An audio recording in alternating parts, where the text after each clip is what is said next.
Welcome back to What's Next Wall Street. I am Georgia Alfredas. And I'm Dave Mathews. Now, this show is the intersection of finance, technology, artificial intelligence, and consumer trends, all blended up into some delicious nuggets. I like that. You can email us at WNWSshow@gmail.com or hit us up on social media at What's Next Wall Street. Plus, you can watch all the shenanigans on our YouTube channel, WNW Show. Subscribe and hit that alert button so that you are notified as soon as new episodes drop. Folks from Honolulu and San Francisco, representing about 10 fed-up passengers, dropped a complaint this week to block Alaska Airlines from swooping up Hawaiian Airlines for a cool $1.9 billion. Now, they're worried this mega merger will squash competition, lead to job cuts, and jack up ticket prices, especially for flights to and from Hawaii. Shareholders gave it the thumbs up back in February, but Uncle Sam still needs to give it the green light. Georgia, do you like going to Hawaii? I've only been once, but I'd love to go again. Well, I'm sure you've been like 8 billion times. Where's your favorite place in Hawaii? I've been a couple times, and I'll go there and meet up with like entrepreneurs on like kiteboarding weekend stuffs. But whenever I go there with a date, that's like the last date. I think Hawaii is too chill, and then our relationship never makes it past the Hawaii trip. So it's off limits for dating. I don't know. Okay. It's something about maybe I'm always doing stuff all the time, like always wrenching, making, meeting, whatever, and none of that's in Hawaii. Hawaii's one of those places you chill. Yes. Yeah, and I can't chill. I'm unchillable. Okay. That's true. Speaking of monopolies, the Justice Department is gearing up for a showdown with Live Nation. That's the company behind Ticketmaster, right? Yeah. Sources say the DOJ, not to be confused with the DOC. Uh-huh. Wait, the DOC, the doctor? Like Dr. Dre? Yes. No, like the other DOC. There's another DOC. Okay. Okay. They're gearing up to slap them, with a federal antitrust lawsuit as soon as next month. Now, Ticketmaster's been hogging the limelight, snagging over 80% of the ticket sales market in major U.S. venues. Fans have been raging about their shenanigans for ages, from struggling to snag tickets to getting slapped with hefty fees. It's ridiculous. They're this monopoly, they lock down the spaces that throw the events. And I'm an advisor at a company called the Ticket Ferry. Shout out to Ritesh and the team there. They're doing amazing things. But the Ticket Ferry is trying to go do deals where the Ticket Ferry model helps the artists make more money. It helps the fans save money, because, Georgia, if you posted to social media you were going to an event, you'd have a special link that your friends could buy tickets from. And the more of your friends buy tickets, the cheaper your ticket is. They're trying, it's like the Avon, right? Avon model of like letting people make a little bit of money selling products at home is like what Ticket Ferry is doing for fans of shows. But he had to go, like during COVID, a lot of ticketing sites went down. He instead went to Mexico and worked with all those venues on the beaches and the clubs down there, and made big inroads. But in America, the clubs are locked down by Ticketmaster, and these big companies have that lockdown on tickets, and that does not help the little guy. Yeah. So here's some good news for a change. Retail sales surged more than expected in March. Government figures show retail stores increased 0.7%. This is good news, like not even 1%. I know, but still, it's better than nothing. And it didn't fall, I guess. That's true. Yeah. But it's actually double what analysts expected. After Christmas, January and February, it's like lullaby when it comes to retail. But March, it's back up. So it's also a 4% jump over last year, March 2023. So that's good. Yeah, it's nice. And it excludes auto sales and gas stations. I know gas, that's up again. Great. But retail sales advanced at a monthly pace of 1%. Okay, I'll take it. Listen, I'll take it because inflation is still in the building. Okay. And it's hitting different these days. It's hitting different cities harder than others. Spots like Honolulu, Miami, St. Louis, Seattle, Dallas, and San Bernardino are feeling the pinch with inflation rates higher than the national average. And guess what? Inflation is not playing favorites. It's growing a party coast to coast. No exclusions. Okay. According to TLB, not to be confused with the LBC. Okay, I know. I'll stop. Look at you. I'll stop. So the Labor Department just dropped the bombshell, showing inflation popping off for the third month in a row, clocking in at a solid 3.5% in March.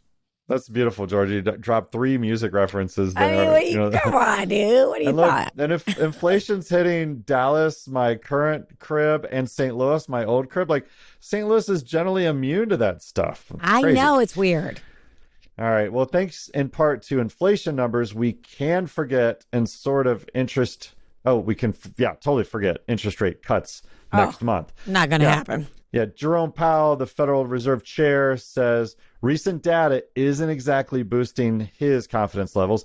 Powell's all about keeping those rates steady to tackle inflation and bring it down 2%, but it's not. Interest rates have been at their highest level in over 2 decades since last July. Powell's also giving a nod to the strong job market as another reason why they're not likely to bust out the rate cuts at May's meeting.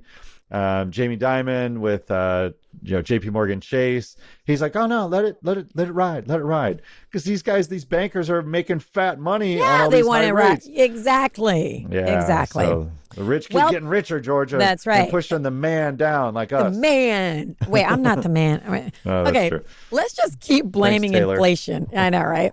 Mortgage rates are on the rise and could continue further. According to data from Freddie Mac, the 30-year fixed rate mortgage averaged 6.88% this week. That's like 7%. That's up from 6.82% just a week before.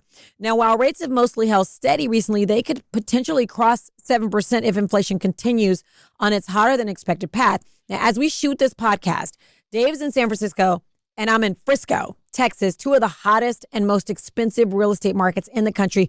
So we are bringing in a special guest, Nicole Piccola from Modern Traditions Real Estate Group, and to talk to us during our Consumer Trends segment. We're going to pick her brain about mortgage investments, interest rates, assumable mortgages, and $1 million cities. We're both in one. Do you know $1 million cities? I never heard of it. It's like it's a new old thing. So there's that. Today's pro tip is brought to you by optionsplayers.com. Quick reminder, always double check before trading. Accuracy is key. Even a tiny mistake can cause big problems. Here's why. Now, it's all that's important. Avoid errors. A simple slip up can mean unintended trades leading to losses or missed chances. Stick to your plan. Make sure your orders match your strategy and goals. Confirming details keeps your trading consistent. Boost confidence. Trading with certainty keeps you calm in turbulent markets and save time and trouble. Fixing mistakes after the fact is a big hassle. Double checking up front saves you both, okay? So remember, that extra moment spent checking can make a huge difference. At optionsplayers.com, they're all about getting it right for successful trading. So stay sharp, trade confidently, and always double check. Dive into optionsplayers.com for more tips. Hey, this is the part of the show where we get to hear from you. You can always hit us up on social media at What's Next Wall Street. Comment on our YouTube page or email us at WNWshow@gmail.com. And our YouTube page is just at WNWshow. Funny how Google does that. Yeah, thanks, Google. Okay, this first email is from Adam in Mobile, Alabama. I love Mobile. Adam writes, things seem to be spiraling out of control in the Middle East. I believe the U.S. markets generally rally during war or unrest. Does Greg think this time could be different? What do you think about our current market and timing of the situation? We've got Greg Krause, lead instructor, optionsplayers.com here. So, well, actually, he's in Louisiana. Where are you, Greg? By the way, where are you, Greg? What part of Louisiana are you in? I'm on the border of Louisiana and Texas, kind of near Toledo Bend. Okay. So, yeah. Well, so Greg, is this unrest going to create a rally, or what do you think? A rally. I mean, the unrest has been there. And of course, at this time, what we had, I guess, a couple weeks ago with all Israel and Iran at this point. I mean, it's always been there, right? Just something happened. So, no, I don't think it's going down because of this. But you are kind of correct that markets really don't care about war, because you might have something over here that doesn't do good in war, but we have a lot of other things that do good in war. Unlike a lot of other countries, when they have conflicts, it really hurts their economy. The U.S. has kind of been exempt from that for a long time. And it's mainly because the United States is a military country, regardless of we spend more than all those countries and Iran's GDPs added together just on our military. So, I mean, it's what the stock market is for us, is half of it is military.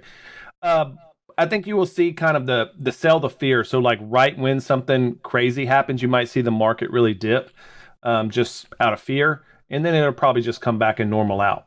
Now, I do think the market's overrated or overpriced, but I always think that. So there's nothing new there. Yeah, I don't think it's something you need to really worry about. Just continue to put your money in there like you always do. And that's about it. I wouldn't be trying to time a war. I mean, you can't time the market. You definitely ain't going to time when someone in the Middle East is going to do something stupid. So good advice. All right, this next email, Greg, is from Laura in Madison, Wisconsin. She asks, should we be buying commons in UNG or any other natural gas plays? It's very low here. So natural gas typically has a boost in the winter for heating, but increasingly it's being used for energy production, right, Greg?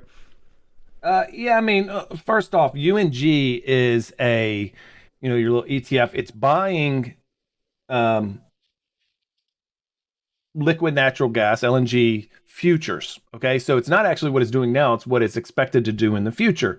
So you might not see that really get volatile during the winter months because it's kind of stable. With that being said, it's using future contracts, which basically makes UNG a non-investment. What I mean, pull up, if you're there, if you can, pull up UNG on your phone or on your computer on a chart. And I haven't even looked at this. I just know what it is.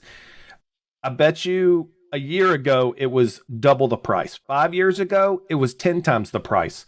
10 years ago, it was probably $50,000, and now it's probably worth like 20 or 30, right? That's just how it is. So no, that's not an investment. You can kind of trade that daily or whatnot, and it's not even leverage. There's other leverage. I don't know which ones they are. I think it's Boyle or something like that, and you have your short and your long one, whatever that is. I would go with the LNG actual companies instead of trying to buy the futures out of it as an investment. So if you're trying to put this into your portfolio, I'm trying to think of Chesapeake, the Apache one. I think it's called APA is its thing. There's another one that had a bankruptcy and it kind of came off of it. I heard someone talk, or I read, I think it was in Wall Street Journal, but I'm trying to think of the name of it. I'll probably mess up the name. I think it's, but, and then you have LNG, which is the Cheneri Energy or whatever it is. I probably mispronounced that too. Don't worry. I'm used to it. So I live in Louisiana. You're saying just go direct. Don't try to go direct. Guess buy that, the companies that do this stuff. Okay, cool. Got it. All right. Yeah, Thanks, and Greg. I mean, also you have a lot of demand is staying flat, and everybody's pulling out LNG. So you have a lot more supply lately than you do actually demand. That's been shown, and it's been going down. So that's also an issue. So I would probably not invest in it. But if you do, exactly, go directly to the company. And the magic of steerable drill bits. All right. Thanks, Greg. If you've got questions, we've got answers just like Radio Shack, and probably Greg does too. Email him, greg@optionsplayers.com, to be on the show. We want to hear from you. We want to put you on the big lights of the big city. And of course, you can hit us up, WNWshow@gmail.com, or post your questions and comments on social media at What's Next Wall Street, or right below, if you're watching us, comment on our YouTube page. We love that. Tell Georgia she looks like a suburbanite. She loves that too. Wow. When you're on the hunt for top-notch talent for your small biz, you want to find the perfect fit, right? Well, say hello to LinkedIn Jobs. It's not your average job board. They have a massive network of over 1 billion pros. It's like tapping into a gold mine of talent you will not find anywhere else. And the best part, it's totally free and super easy to use. Yeah, finding quality candidates can be a game changer. With LinkedIn Jobs, you can snag your dream hire in no time. Seriously. 86% of small businesses land their perfect match within just 24 hours. Talk about efficiency, right? Now I get it. Running a small biz means wearing lots of hats. That's where LinkedIn swoops in to save the day. They understand the struggle and are constantly rolling out new features to make hiring a breeze. I mean, they even have a tool to help you whip up job descriptions in a snap. So join the 2.5 million small businesses already crushing it with LinkedIn for hiring. Ready to level up your team? Okay. Head over to linkedin.com/WNWS to post your job for free. Yep, you heard me right, free. So what are you waiting for? Terms and conditions apply, but hey, the opportunity's knocking.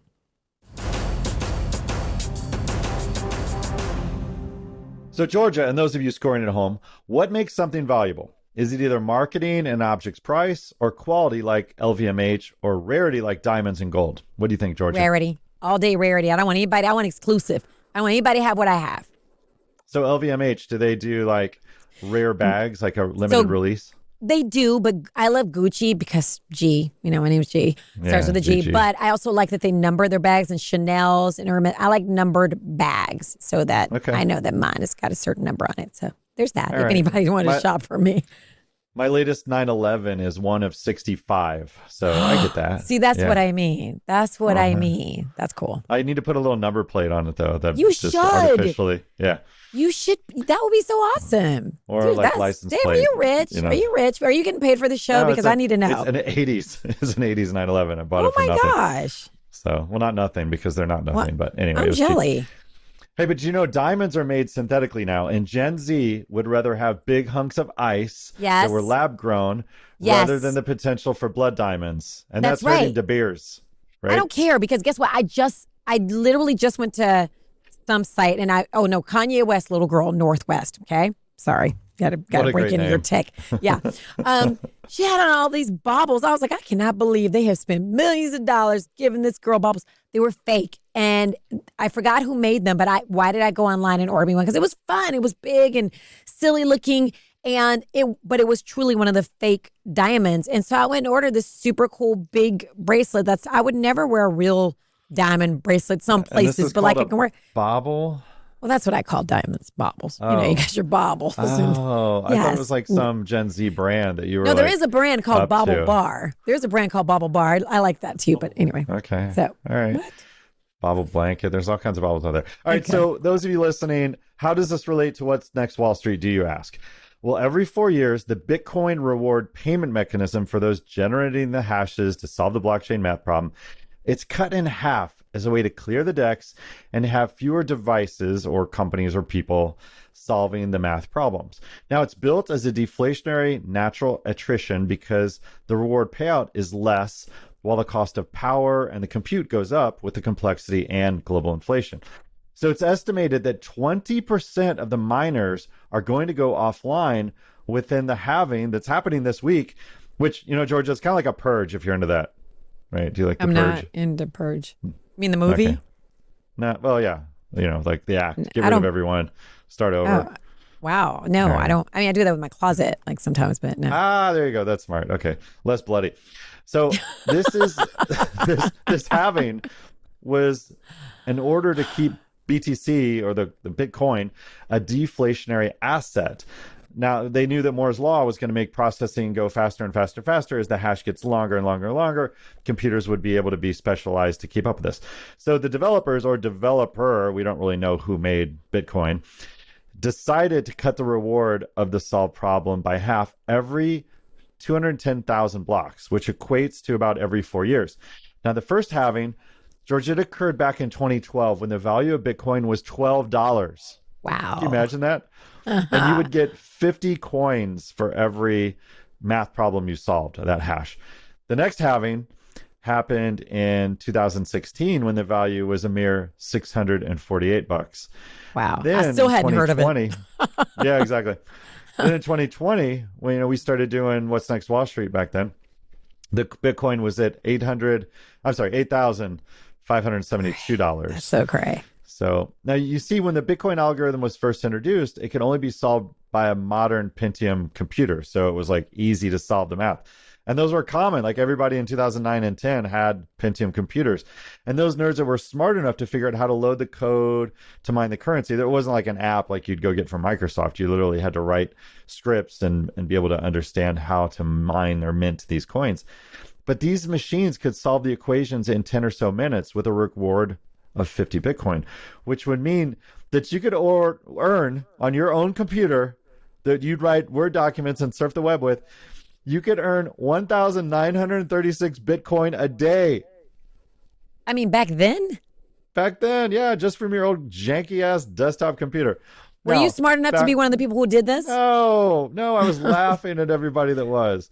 And what's funny, What's funny is like I had a PC running Windows, I had another machine running Linux, and then Mac was like all the rage back then because MacBooks went aluminum and they were sexy and super Mac cool really, again. Yeah, and Mac really didn't have a lot of, even though it's Linux, like there weren't easy installer options or ways to mine Bitcoin on a Mac. And think about it. Your laptop, you close, you carry with you, you open up again, and you want your laptop to last forever. Mining Bitcoin would tank the power on your MacBook.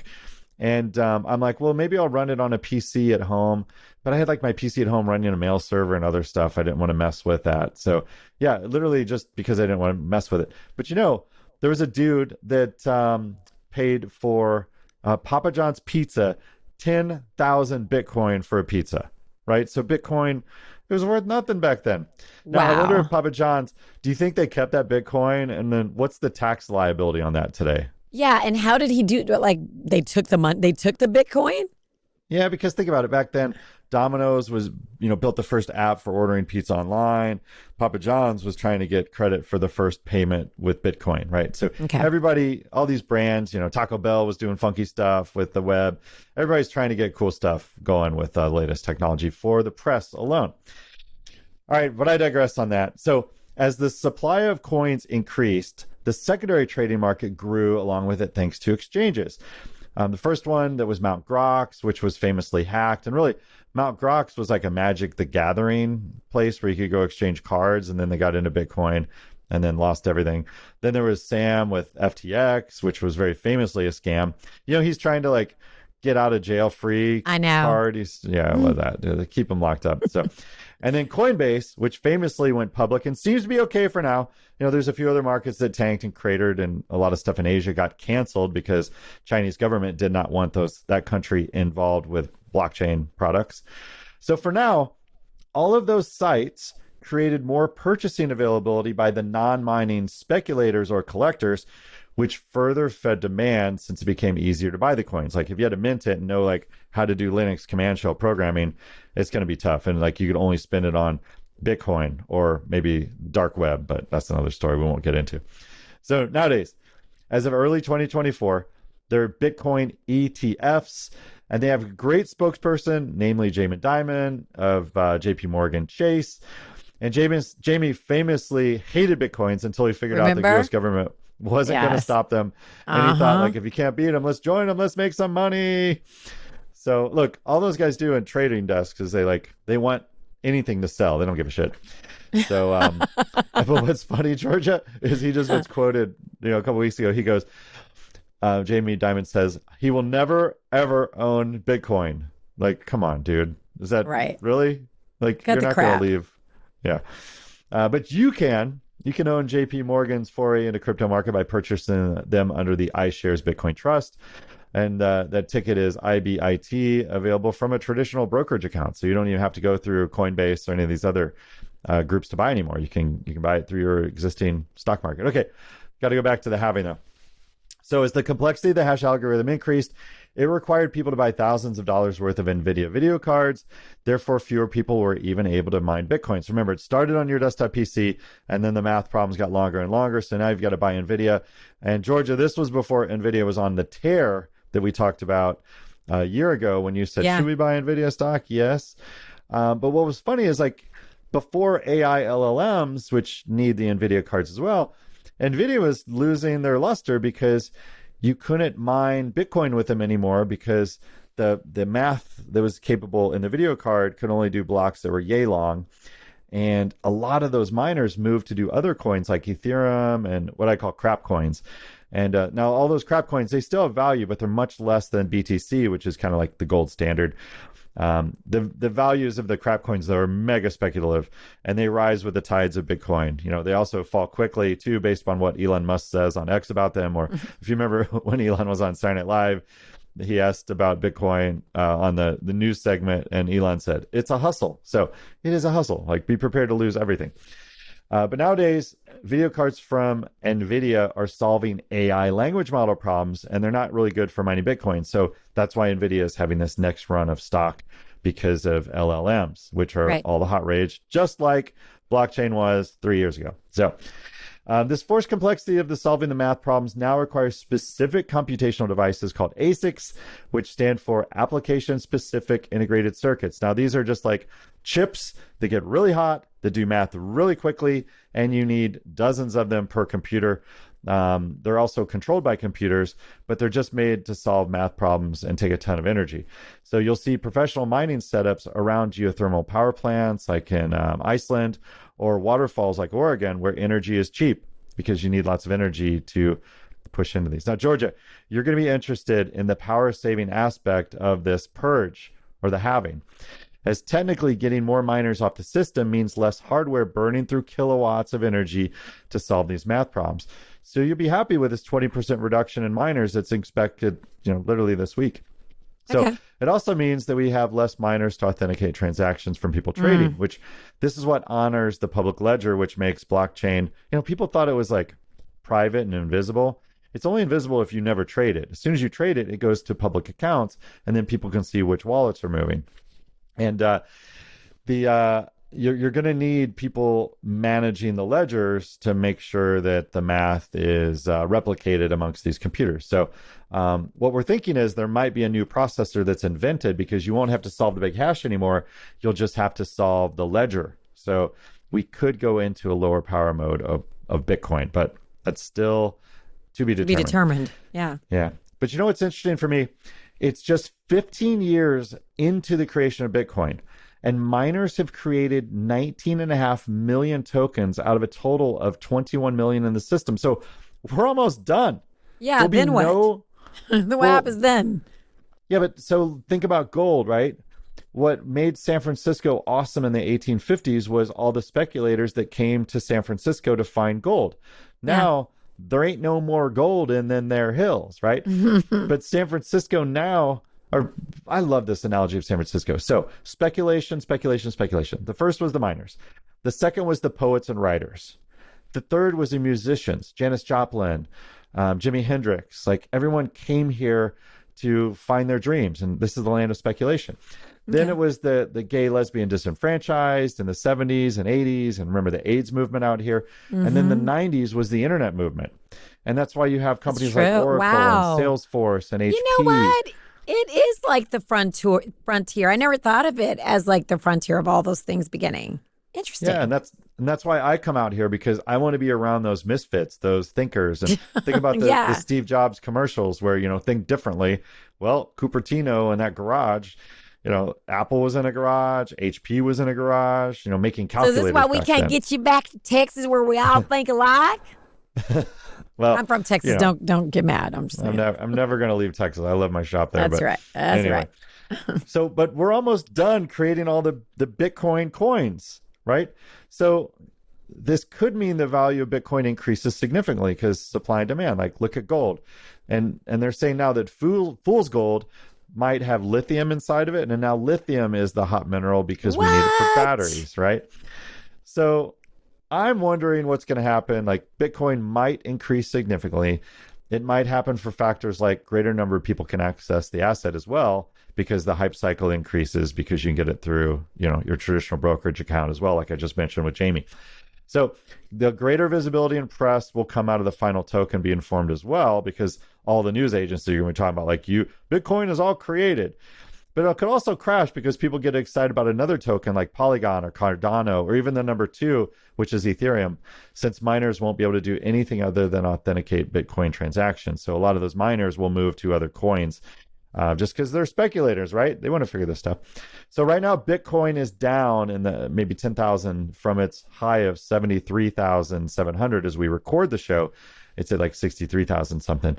But the halving is happening right now. So check your favorite website to see what happens with it in this market. Thanks to the Iranians and uncertainty in the Middle East, gold has now seen an increase in value from people who like to hoard another mattress. Now, George, I wonder, is that like the Princess and the Pea? Do you like when you put you probably know this? Does teleprompter guy have gold under the mattress? I wouldn't you feel tell. The lumps of gold? I wouldn't tell. Well, either way, whatever happens, it's getting exciting again in the land of crypto.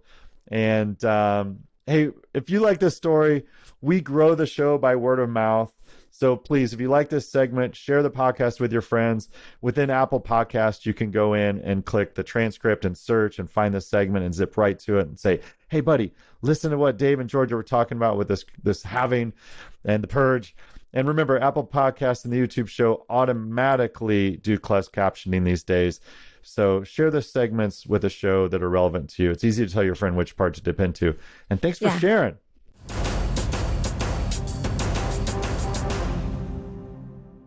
Okay, I'm so excited to have a personal friend and also like a real estate guru, Nicole Piccola. And listen, there's so much to talk about. Let me just tell y'all why we have her here. So buying a house these days is a wallet workout. Mortgage rates are up, home prices are climbing, and there are fewer houses available. I know you know this for sure. Affordability it's crazy. Affording a typical home now requires a 6-figure salary in half of the country. That's up 50% from 2020. It's not just about the sticker price. Higher costs make it harder to save for a down payment or qualify for monthly payments across the country. From California to New York, the story is the same. High prices, tight competition, and a real estate market that is not a cakewalk. And then we've got this wave of $1 million cities. I never even heard of this. The U.S. is witnessing a surge in $1 million homes. There are $550 million cities in 2024, up from just 59 last year. Last year, y'all. At the same time, affluent buyers are reshaping the market, pushing real estate prices up by 9% in 1 year. And with interest rates close to 7%, traditional mortgages are a tough sell as well, prompting sellers to cater to cash buyers. Now, this is causing some old school tactics to make a comeback. I'm not talking about fake wood wall paneling and linoleum flooring. I'm talking about assumable mortgages. Apparently, they were popular back in the 80s before I was even born, so I don't know nothing about all that. But now they're back in vogue, allowing buyers to inherit existing mortgage terms. Super cool. However, there's a hitch. Hefty upfront cash requirements. As the market evolves, navigating home financing requires a savvy approach. So glad that our friend, real estate broker, boss, mom, and wife, Nicole Piccola from Modern Traditions Real Estate Group is here to help us make sense of it all. You are in one of the hottest markets in the country. You know, you got Dallas, you got Frisco, you got Collin County, all over Texas, really. Mm-hmm. So let me ask you something. Where are your buyers coming from, most of them? Are they from California, New York, or other places in Texas? Well, as a born and raised Texan, most of my buyers are here. We're unicorns, by the way. We were both born and raised in Texas, so there's not many of us out there. No, I know. Haven't you not noticed weird. that? It's so weird. Yeah. So I do have out-of-state buyers. I get referrals a lot. So most of my business is strictly referrals. I don't do a lot of marketing or advertising for, I call them stranger clients, but that eventually become family. But a lot of them are just local. But I do have even clients coming from Canada. What? Really? Yes. Because it used to be so cheap to live in Texas, but now obviously it's not anymore. So what about this cash buyer thing that we're hearing? Is somebody really showing up to a house with a suitcase full of with $1 million? I mean, I know it's obviously not a suitcase, but who's doing that? Who's got $1 million in the bank to just plunk down on a house? Well, it is those out-of-state buyers that are coming in with cash because of their markets like California or even like Canada or Chicago or New York.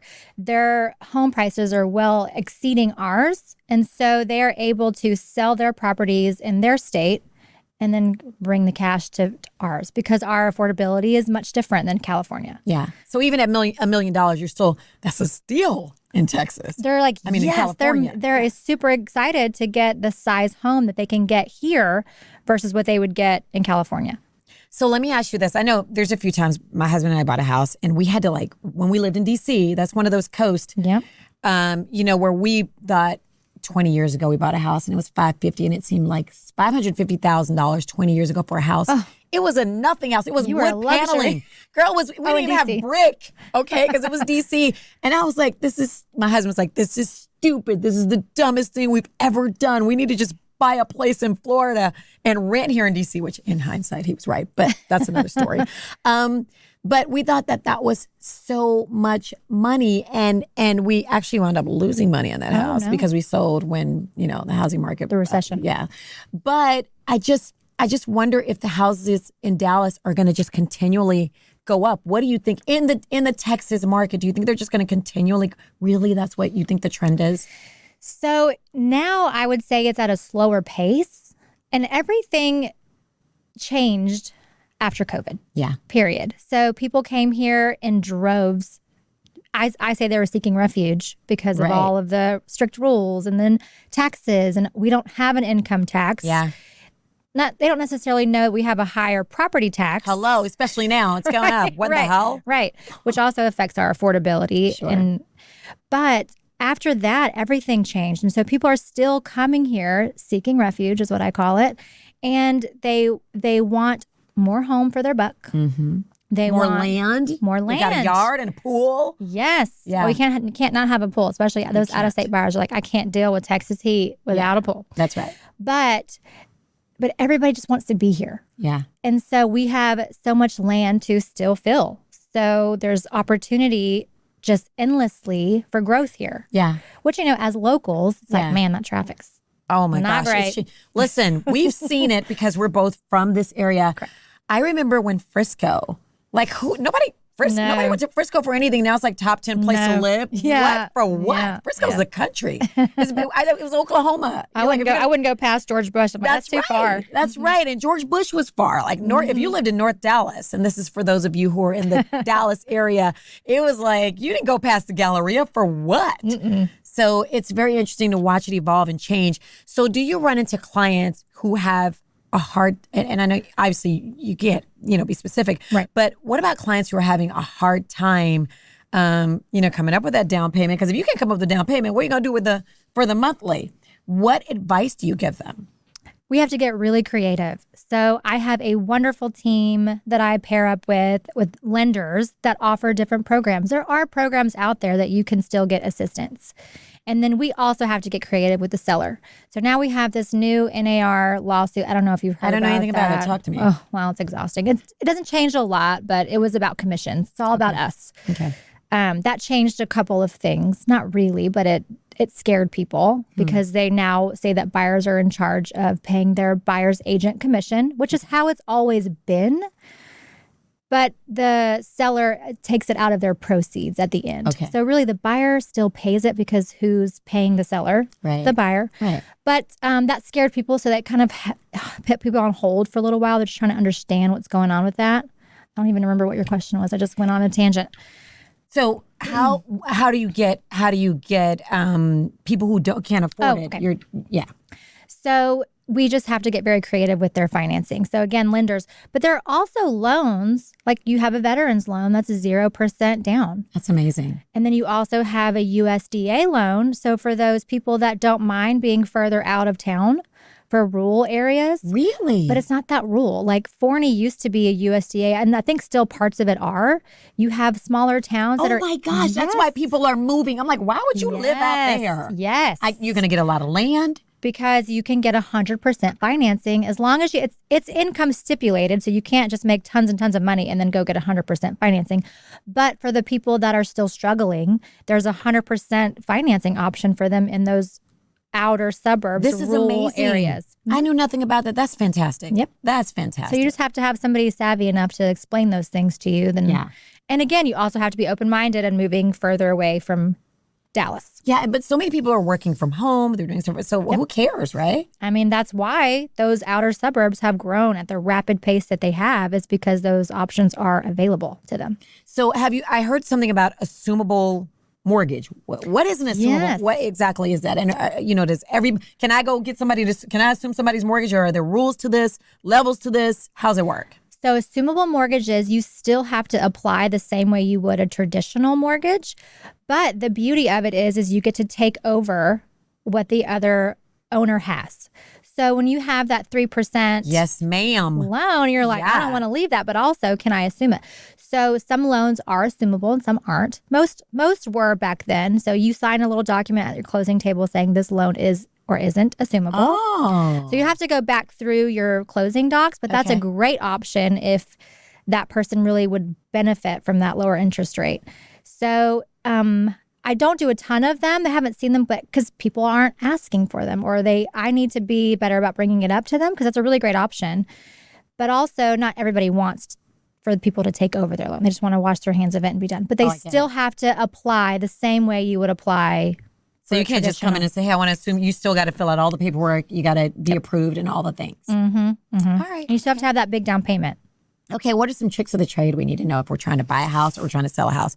Give me the goods. Give me the hot tea. What can I do to make my... So our kids go to the same school. She's not just a real estate guru, but all of our friends have amazing homes and they get them redone. And I'm like, and then they sell them. I'm like, you just got your house. Your house looks amazing. Why would you sell it? I don't understand it. Is that necessary to go and redo your house if to sell it? Or you just leave it as is, leave that wood paneling and that linoleum flooring so that the next person can fix it? In a different market, yes. So in 2020, 2021, literally everybody was buying whatever they could get their hands on. Today, I have a great example from one of our friends who the flooring needed some love. It was a little worn in certain places. I'm just kidding. I can tell you, girl. But to sell it and you want top dollar, now is the time to go in there, demo those floors out, put pretty ones in, and then you stage it, and then you get top dollar for it. All right. So yes, I say some slight renovations are needed, especially in this really kind of strange market we're in. We're not in a seller's market. We're not in a buyer's market. Some houses will still go for multiple offers and some are sitting for months. Wow. So you got to make sure your online presence is key. Okay. So an online presence, you have to have it look pretty and shiny and ready to go. Otherwise, people aren't going to look at it. Okay, so what are consumers buying now? What are they doing to their... I know that quartz was hot back in the day. I don't know, back in the day. We don't have quartz. We got marble, but we got white marble at least. That will never go out of style. I agree. It's like, a pair of old Gucci shoes. Never going out. But so what is the trend now? I've seen, I've done some shoots where the island is green and it's gold, not silver. I'm not changing. I'm not switching out my silver. Okay, I can't go through the whole house switching out my silver. I'm not doing it, but gold does look so pretty. But I've been seeing some of the biggest trends that consumers are seeing now in homes, like in kitchens and bathrooms or whatever. Color is important now. So I do need to change it to green. Here's my thing. I always say homeowners don't have to follow trends. You follow what makes you comfortable and how you want to live. Now, builders and investors, like us, we have to follow the trends because that's what buyers and consumers want to see. Okay. So, but color is back. Nobody wants this beige house anymore. Beige was in not 6 months ago, a year ago, was everything wanted neutral tones, earthy, which the earth tones are still in. Yeah. I will say, because now, remember how wood cabinets, nobody wanted wood cabinets? Right. People want wood cabinets. Shut up. Yeah. The dark wood? Not dark, but just wood. Yeah, just wood. Just again, that warm earth tone. What? Okay, yes, natural. Okay. But now you can add in those pops of color and everybody, it just What are the color? What's the color? What do I want? Green, yellow, red, blue? Green, like this dark green kind of on your shirt. Okay. Like that deep green is in. Honey, we're going to do our island. Green, what else? I mean, everything. I mean, like navies are always in. Yeah, okay. Navies are always in. Okay. Mixing metals is a thing now too. You don't have to. Yes, you don't have to just go with silver or gold or black. You can just mix it all up. Okay, that's good to know. I love it. Wallpaper is back. I so love wallpaper. But listen, I want to do wallpaper, but I'm terrified. I see my producer over there. Listen, we're just having a conversation, and that's what this is about, okay? We're talking this consumer trends. Our producer, Garrett's over there like, oh, wallpaper is so flipping cool. It's so classic to me, and it's so rich. I love it. But here's the thing. And you can do fun things with it. You can do fun things with wallpaper. I just got to find, I see it online, and I'm like, where you can just buy it, and I'm like, I don't know what to do. And then I'm supposed to have my husband do it. Like, I need a wallpaper person. So we'll talk later about that. I mean, we can name drop our friend, Brianna Cannon. She does it herself. Shut the front door. That girl does everything herself. God dang, I did not know it. Brianna, you got to call her out. Shut up. Yes. She did her whole kitchen, like her kitchen nook. She herself, and then her bathroom, and then her bedroom. I can't stand herself. I love hate her. Yeah. Okay, this is she can do it all. Mom group. Sorry, she is I'll figure it out and do it myself. I don't understand it. Mm-hmm. Oh my gosh, that's so awesome. Okay, then good. I'll get clues from her. But anyway, thank you. So what have I not asked you that you think is a question that people always have for you? Oh my gosh, let me ask you this. What's the market doing? What are we gonna do? Let me ask you this. Are there sometimes people who are like, listen, I really want this house. It's $2 million, but, I can really only afford $1 million house. What do? You say, hey, you can't get it? Or do you try to find, because if you can't afford it, I know a lot of people are house broke. Yeah. I don't mind being house broke, but my husband's not with it. No, I'm not with it. I don't mind being house broke. No, we don't want to be house broke. Never recommend that. But I know a lot of people who are like, they're like, kids coming out of private school, we got to have this house. You know what I mean? Well, So I do. So what do you do in that case? Do you encourage them to know, let's go find a house for you? Because now houses are $1 million. So do you encourage them to go get that USDA loan? Is it USDA? I think I'm talking about beef.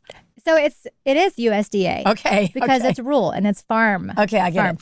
Okay, so do you encourage them or do you just try to say, okay, let's do it? How can we figure this out?